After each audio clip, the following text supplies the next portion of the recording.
नमस्कार दोस्तों, कैसे हैं? आई होप आप लोग स्वस्थ होंगे। देखिए, अभी हमारी उपस्थिति पटना उच्च न्यायालय में है। हमारे साथ अतुल जी हाईकोर्ट के एडवोकेट साहब हैं। आज हम लोग बात करेंगे 17वीं बीपीएससी, साथ ही आज एलपीए केस की सुनवाई थी, उसके ऊपर भी बात करेंगे। साथ ही हम एनआईओएस मुद्दा के ऊपर भी बात करेंगे। और एक और ये भी है, टीआरई 3 में स्कोर कार्ड पे क्या करना है, बिना स्कोर कार्ड वाले को क्या करना है, क्या सप्लीमेंट्री के लिए क्या वो कर सकती है, नहीं कर सकती, इन तमाम मुद्दे के ऊपर बात करेंगे। हमारे साथ बात करने के लिए हाईकोर्ट के वकील साहब अतुल जी हैं। आप लोग बखूबी जानते हैं। बहुत बहुत धन्यवाद। नमस्कार दोस्तों, कैसे हैं? आई होप आप लोग स्वस्थ होंगे। देखिए, अभी हमारी उपस्थिति पटना उच्च न्यायालय में हमारे साथ बात करने के लिए अतुल जी पटना उच्च न्यायालय के हाईकोर्ट के एडवोकेट है। आज दो केस का सुनवाई था पटना उच्च न्यायालय में।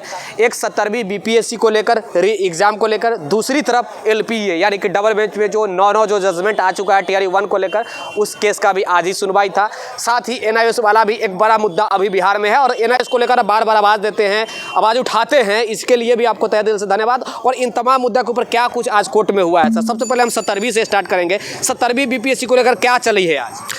बिल्कुल, आज 17वीं बीपीएससी को लेकर के कोर्ट नंबर 14 में अरविंद चंदेल जी के कंपीट में आज मामला लगा हुआ था और सीरियल 1 पे जो है मामला लगा हुआ था, जिसकी सुनवाई super senior advocate Vaivi Giri ji कर रहे थे। और लगातार लगभग 1.5 घंटे की प्रोसीडिंग हुई। उसमें तमाम चीज़ों पे, पहलुओं पे नज़र गड़ाया गया और तमाम चीज़ों से अवगत कराया गया ऑनरेबल जस्टिस को। मैंने देखा, इस सुनवाई के दौरान मैंने देखा कि बृहद पैमाने पे जो भी इस परीक्षा में जो भी मतलब एक पैमाना नहीं हो सकता है, मैं कह सकता हूँ लगभग मतलब बहुत सारे मतलब 30-35 ऐसे पैमाने हैं जिसके अनुरूप ये बहुत बड़ी धांधली कह सकते हैं हुआ है। और ये जो परीक्षा है, ये परीक्षा ऐसा लग रहा था सोची समझी रणनीति के साथ इसको कंडक्ट कराया गया। इस तमाम पॉइंट्स को उजागर किया गया ऑनरेबल जस्टिस के सामने। मैंने देखा कि बहुत सारे इसमें टेक्निकल चीज़ भी हैं कि एग्ज़ाम से पहले 13 तारीख को जो एग्ज़ाम था, उससे पहले भी लगभग जो है 10,000 जो स्टूडेंट का जो एडमिट कार्ड चेंज किया गया। और उसके बाद जो बापू परीक्षा केंद्र है, वहाँ पे एक बहुत बड़े पैमाने पे तरह तरह की टाइप का जो उसमें जो लूपहोल्स पाया गया, जिसको लेकर के वहाँ की परीक्षा को कैंसिल किया गया। और ऑनरेबल जस्टिस इस बात को भी वहाँ पे माने कि आखिर धांधली हुई, तब जाकर के उस परीक्षा केंद्र की परीक्षा को कैंसिल किया गया। आखिर धांधली हुई और परीक्षा 12 से 2 बजे तक था, लेकिन 1:04 पे जो सोशल मीडिया एक्स है, उस पे क्वेश्चन वायरल होने लगा। सोशल मीडिया एक्स पे, जो ट्विटर के समकक्ष जो बनाया गया है एक्स पे। जी बिल्कुल। डैट मीन्स जब OMR सबमिट होने से पहले यदि क्वेश्चन कहीं भी लीक हो जाता है, डैट मीन्स ये क्वेश्चन लीक माना जाएगा। और ये एक ही सेंटर बापू परीक्षा केंद्र की बात नहीं है, सिवान से है, जमुई हाई स्कूल से है, मतलब बिहार के तमाम जगह पे। और एक सिवान से एक मामला आया कि जहाँ पे एक ही बाथरूम से 4 लड़कियाँ जाती है बाथरूम में और लगभग 15-20 मिनट के बाद निकलती हैं।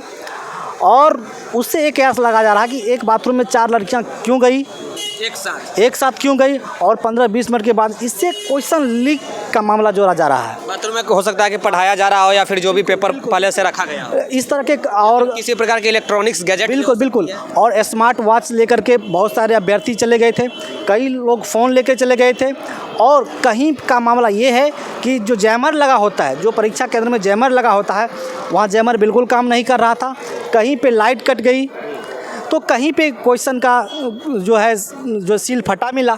इन तमाम चीज़ों पे जो है वहाँ पे चर्चा है। लगभग 1.5 घंटा का प्रोसीडिंग हुआ, जिसमें तमाम तरह के रूल और रेगुलेशन, आर्टिकल 14 और 16 का भी हवाला दिया गया।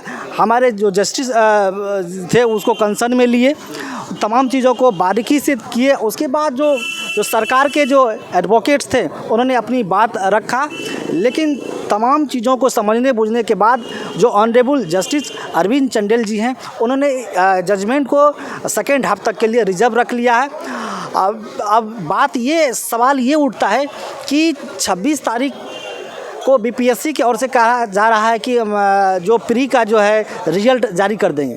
लेकिन इस बीच कोर्ट ने जो तमाम जो काउंटर जो बता रहे थे जो सरकार का एडवोकेट, उससे काउंटर एफिडेविट के जरिए उनको फाइल करने के लिए कहा गया है। जी। अब हम बात कर लेते हैं ये 70वीं माफ़ कीजिए 70वीं के लेकर अभी आप जो भी ये जानकारी दे रहे थे, LPA की क्या सिचुएशन है, जो LPA जो आज सुनवाई होने वाली थी इसकी क्या कुछ चल रहा है LPA के साथ? जी, सबसे पहले मैं बता दूं कि कोर्ट नंबर 1 में इसकी सुनवाई चलेगी चीफ जस्टिस के बेंच में। और चीफ जस्टिस तो कल ही उनका विदाई समारोह हुआ, फिर चले गए और एक्टिंग जज के रूप में जस्टिस आशुतोष जी बाबू बने हैं। तो उनकी सुनवाई 34-35 सीरियल पे है। अभी शायद जब तक वीडियो आप बना रहे हैं तो लगभग 25 सीरियल तक सुनवाई हुई है, 34-35 सीरियल पे है। निश्चित रूप से यहाँ पे सुनवाई के बाद एक डेट ही मुकर्रर होगा, जहाँ तक हमको लगता है। जी, चलिए NIOS को लेकर क्या है अपडेट की? सर, NIOS वाले जो कैंडिडेट हैं, NIOS वाले दर अभी भी भटक रहे हैं। सुप्रीम कोर्ट से सब कुछ होने के बावजूद आप देखेंगे कि अभी तक उनके हाथ में कुछ नहीं लगा है। लोग 1-1 रुपया जमा करके सुप्रीम कोर्ट में इतने बड़े बड़े लोग एडवोकेट रखते हैं कि हम लोग के फेवर में अगर जजमेंट आता है तो शायद हमारी ज़िंदगी जो है वो एक सही वे में चलने लगेगी, हमारी जॉब जो है वो सुनिश्चित हो जाएगी। और जब वहाँ से सुप्रीम कोर्ट से इतना बड़ा जजमेंट आता है उसके बाद भी आप देखेंगे कि कुछ अभी तक धरातल पर उनको देखने को नहीं मिल रहा है। 1 की बात करें, 2 की बात करें, यहाँ तक 3 की बात करें, या फिर 4 में भी ये कंफर्म नहीं हुआ है अभी तक कि सर मिल रही है उन लोगों की जजमेंट में से फ़ायदा हो रहा है या नहीं हो रहा है। जी बिल्कुल, ऐसे पहले आपने मेरा बाइट लिया था तो मैंने उसमें साफ साफ कहा था कि जो जजमेंट की कॉपी है एक एप्लीकेशन के साथ अटैच करके आप जो BPSC चेयरमैन के ऑफिस में दीजिए। बिहार सरकार को जो एडिशनल चीफ सेक्रेटरी, आप किससे कर रहे हैं? स्टूडेंटों से? स्टूडेंट हो या फिर आप जो भी पक्षकार के एडवोकेट हो, उन तमाम लोगों को मैंने कहा है कि आप वहाँ दीजिए, उसका बाकायदा रिसीविंग लीजिए, उस पर उसका जवाब क्या रिएक्शन क्या आता है। रिएक्शन यदि आपके अपोजिट आता है तो निश्चित तौर पे आप कंटेम्प्ट फाइल कीजिए, सरकार कोर्ट ऑफ कंटेम्प्ट फाइल कीजिए। चाहे BPSC चेयरमैन हो या बिहार की जो एडिशनल चीफ डायरेक्टर हो, सभी के खिलाफ कंटेम्प्ट कीजिए। क्योंकि ऑनरेबल जस्टिस जो है गवई जी का डबल बेंच का जो डिवीज़न बेंच होता है, सुप्रीम कोर्ट का सर्वोच्च फैसला सर्वोच्च होता है, उसको तो मानना ही पड़ेगा। यदि नहीं मानेगा तो जो लॉ में प्रोविज़न है कंटेम्प्ट का, और वो कंटेम्प्ट बिल्कुल उस पर लागू होगा और उसको जो भी लेवल चीज़ें होगी उसके साथ जो प्रोसीडिंग होगी की जाएगी। जी, क्या ये जो 1-2 में, जैसे कि बहुत सारे 1 में आप देखेंगे कि रिजल्ट प्रकाशित बहुत सारे लोगों को कर दिया गया था, जब काउंसलिंग की बात आई तो कहा गया कि तुम लोग का जो डिग्री जो है वो गलत है, तुम लोग को हम जो है नौकरी नहीं दे सकते हैं। वैसे भी सैकड़ों स्टूडेंट हैं सर, कल भी वैसे हमारे पास 2 स्टूडेंट यहाँ पे कोर्ट में मिले थे। क्या उनके लिए क्या है, या फिर 2 वाले के लिए क्या है? जो 2 में बहुत सारे लोग बैठे भी थे, भर भी दिए थे, सब कुछ दिए, उसके बाद उनका भी रिजल्ट नहीं दिया गया। 3 में तो खैर आवेदन ही नहीं कर पाए थे। तो इन लोगों की क्या सिचुएशन है? देखिए सर, मेरा मानना ये है कि अब TRE 4 आएगी या 5 आएगी इससे मतलब नहीं। आपने उस एग्ज़ाम में अपेयर किया है, बाकायदा आप कट ऑफ मार्क को भी पार किया है, तो अब कुछ लूप हॉल्स के कारण, सरकार की गलती के कारण, जजमेंट को मिस अंडरस्टैंडिंग के कारण आप लोगों को वंचित कर दिया गया है। आप हुए नहीं, आपको कर दिया गया है। तो निश्चित रूप में आपके लिए एक ही रास्ता बचता है, वो है कोर्ट का। और कोर्ट में आप रीट फाइल कीजिए अपने हक और अधिकार के लिए।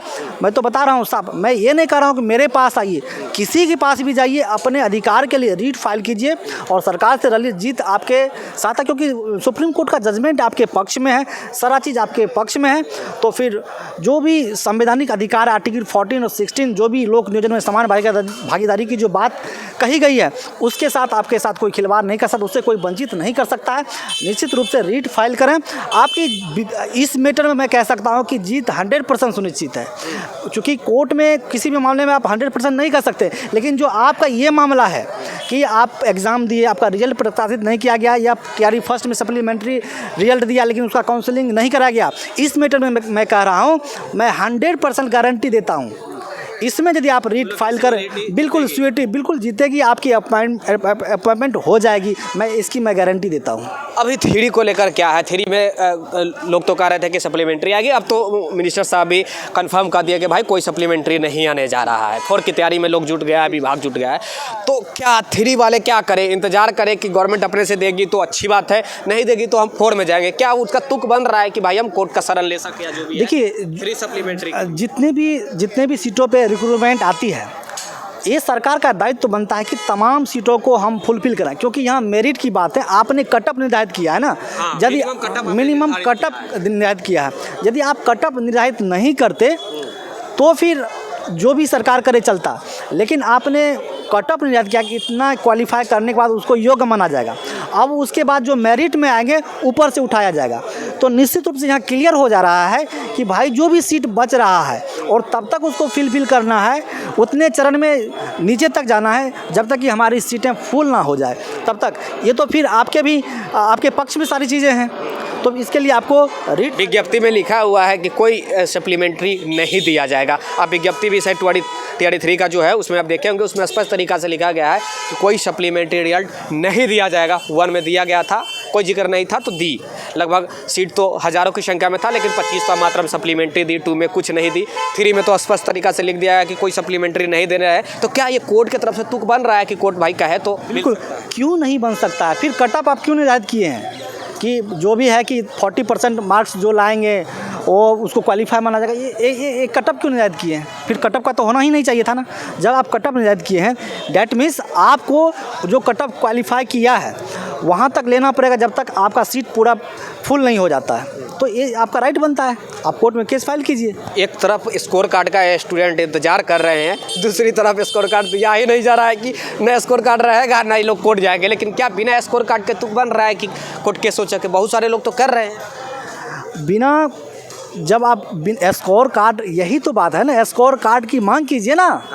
RTI कीजिए, उसका जवाब किया जाता है और तमाम परीक्षाओं में स्कोर कार्ड दिया जाता है। आपको क्यों नहीं दिया जा रहा है, ये आप लोग सभी लोग भली बात समझ रहे होंगे क्यों नहीं दिया जा रहा है, क्योंकि आपके अधिकारों से आपको वंचित करने के लिए नहीं दिया जा रहा है। जी बिल्कुल। जाते जाते उन स्टूडेंटों के लिए क्या कुछ कहना चाहेंगे? 70वीं हो या फिर ये LPA वाले जो स्टूडेंट हैं उनके लिए, या फिर आप देखेंगे कि NIOS वाले कैंडिडेट है, TRD3 वाले कैंडिडेट हैं, उनके लिए क्या कहना चाहेंगे, खासकर NIOS?